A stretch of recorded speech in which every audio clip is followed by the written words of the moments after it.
Hello, I'm Debbie Russ with the BBC News. French police are carrying out a series of raids in connection with the beheading of a teacher last week by an Islamist teenager. The Interior Minister, Gérald Darmanin, described the scale and aims of the operation.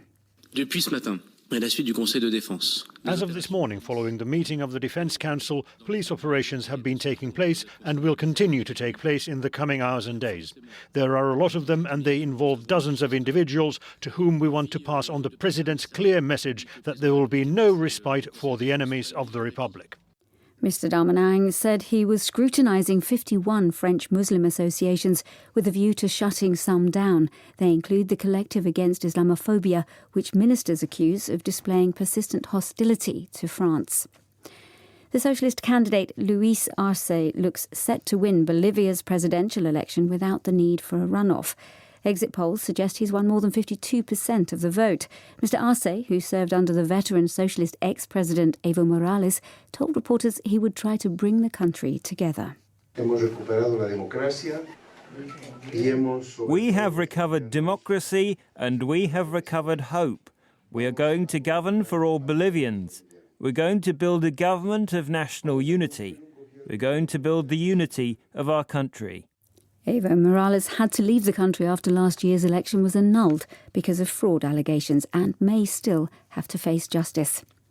Large crowds of protesters have again gathered in the Thai capital, Bangkok, as the government threatens to close down news organisations.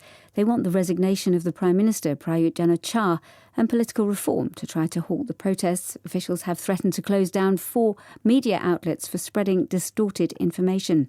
Jonathan Head reports from Bangkok.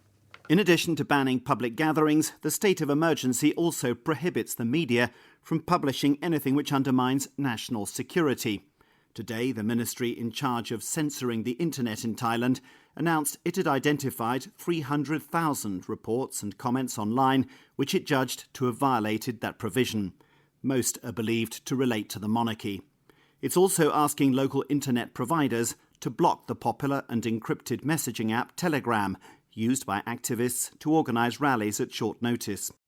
Police in the Pacific island nation of Fiji are investigating a fight between officials from China and Taiwan, which left one Taiwanese man needing hospital treatment.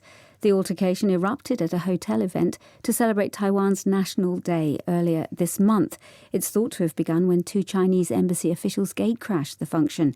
A cape emblazoned with the Taiwanese flag appears to have angered the Chinese bureaucrats. China considers Taiwan its own territory. World News from the BBC. India says it's apprehended a Chinese soldier who'd strayed across the border in the remote mountainous region of Ladakh. It said he'll be returned to a Chinese border checkpoint.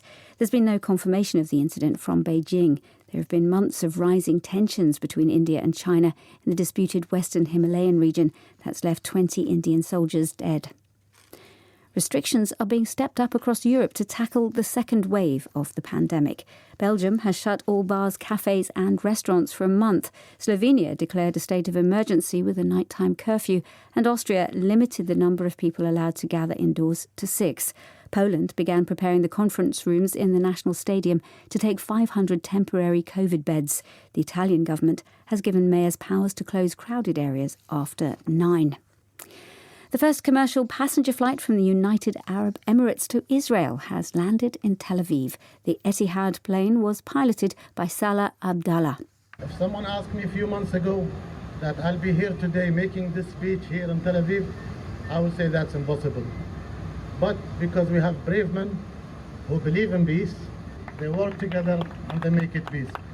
Israel and the UAE recently agreed to normalise their relations, ending an Emirati boycott. Palestinians have been bitterly critical of the deal. They see it as undermining Arab pressure on Israel, aimed at getting it to agree to the establishment of a Palestinian state.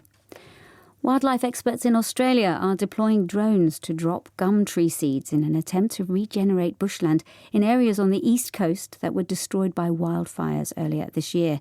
The aim of the initiative is to boost the koala population, which was almost wiped out by the fires.